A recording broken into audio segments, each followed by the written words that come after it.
What's good, wealth builders? It's the man, it's the myth, the wealth builder himself, Devon, put in work. And today we're talking about how to invest in farming without owning a farm. So let's go. Say that I'm on my grind is an understatement. Don't think I'm thinking you can check my bank statement. I'm about my money, yeah, that's a basic. World domination is what I'm truly facing. Okay, before we get started, make sure you subscribe to the channel because we talk about making more money, saving more money, building a better you and business. So without further ado, let's get to the topic on hand. How to invest in farming without owning a farm. Now, before we even get into how to invest in farming without owning a farm, let's talk about why it's a good idea to actually invest in farms without owning one.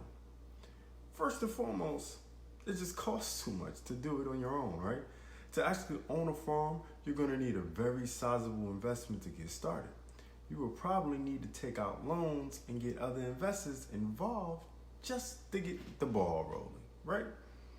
Now, the good thing about these type of investments, they're basically recession-proof because the world will forever need food. Crops will need to grow, and the food will need to be moved across the country to different locations, right? Now, it's many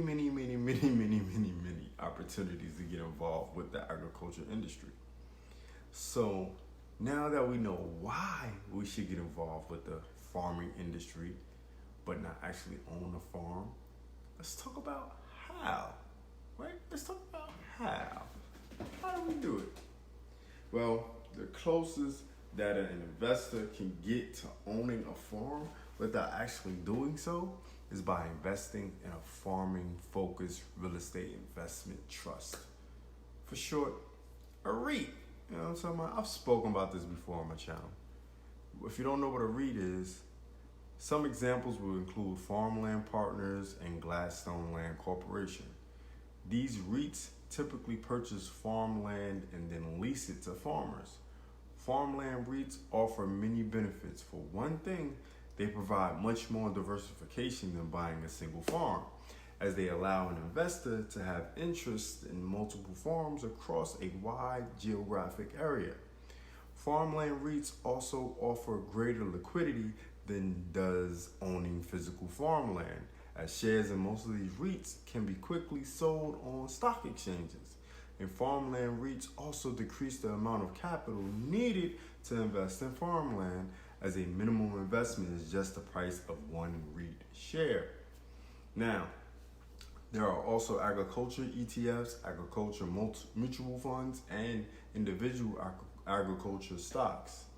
These are different investment vehicles that can get you into the game of investing in farmland or farms without actually owning any.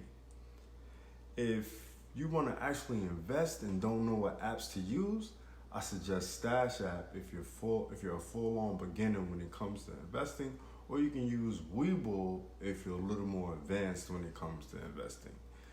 The links will be in the description if you're interested. Check them out and you'll actually get some cool perks for going through my links. You'll get actually some free stock with Webull and some free money from Stash. So thanks for watching, thanks for subscribing. It's the man, it's the myth, the wealth builder himself, Devon, put in work.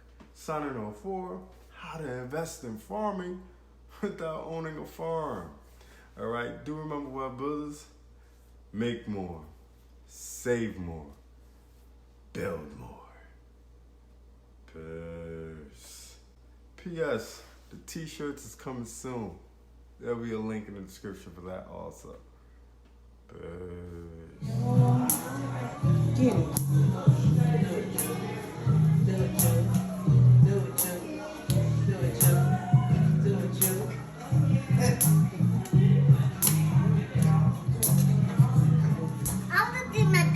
It's the Wealth Builders, baby.